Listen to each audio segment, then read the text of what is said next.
ഗ്രാമപഞ്ചായത്ത് മാങ്കുറ്റിപ്പാടം 16-ാം വാർഡിലെ ജനപ്രതിനിധികൾക്ക് ആദരവും സ്വീകരണവും സംഘടിപ്പിച്ചു.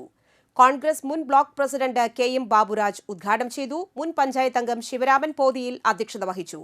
ത്രിതല പഞ്ചായത്തിലേക്ക് ജയിച്ചു വന്ന ജില്ലാ panchayat member Darly Paulson, block member Praveen മാഷ്, വാർഡ് മെമ്പർ ശ്രീജ ടീച്ചർ, 6-ാം വാർഡ് മെമ്പർ ലിൻഡോ പള്ളിപ്പറമ്പൻ, 7-ാം വാർഡ് മെമ്പർ നൂർജഹാൻ, 17-ാം വാർഡ് മെമ്പർ സിജി രാജേഷ്, 23-ാം വാർഡ് മെമ്പർ അക്ഷയ സന്തോഷ്, 12-ാം വാർഡ് മെമ്പർ മിനി ടീച്ചർ, 22-ാം വാർഡ് മെമ്പർ സിബി പൗലോസ് എന്നിവർ പങ്കെടുത്തു. മറ്റത്തൂർ മണ്ഡലം പ്രസിഡന്റ് ഷാഫി കല്ലൂപ്പറമ്പിൽ, എൽദോ പാലയിൽ, വിൽസൺ പാലത്തറയിൽ, മുരളീധരൻ കാട്ടുങ്ങൽ, സരസ്വതി ശിവരാമൻ തെക്കേത്തല എന്നിവർ പ്രസംഗിച്ചു. നമ്മുടെ ആദർശങ്ങൾ മുന്നോട്ട് വയ്ക്കാൻ സാധിക്കുന്ന തരത്തിലുള്ള ജനപ്രതിനിധികളെ തെരഞ്ഞെടുക്കുന്ന ഒരു പ്രവൃത്തി കൂടെ പ്രിയപ്പെട്ട ഇവിടെ കൂടിയിരിക്കുന്ന മുഴുവൻ ആളുകൾക്കും അതുപോലെ തന്നെ മറ്റ് ജനപ്രതിനിധികൾക്കും ഈ ദിവസം മുതൽ ഏറ്റെടുക്കണം.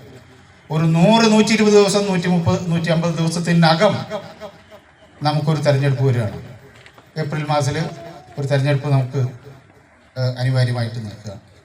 അപ്പം അത്തരം ആ തെരഞ്ഞെടുപ്പിൽ ആര് സ്ഥാനാർത്ഥിയായി വന്നാലും, ഒരു UDFന്റെ സ്ഥാനാർത്ഥി അല്ലെങ്കിൽ ഒരു ഇന്ത്യൻ നാഷണൽ കോൺഗ്രസിന്റെ നേതൃത്വത്തിലുള്ള ഒരു സ്ഥാനാർത്ഥി വരുമ്പോൾ അവരെ വിജയിപ്പിക്കാനുള്ള എല്ലാ ഉത്തരവാദിത്തങ്ങളും അതുപോലെ ചുമതലകളും നിങ്ങൾ ഏറ്റെടുക്കണം.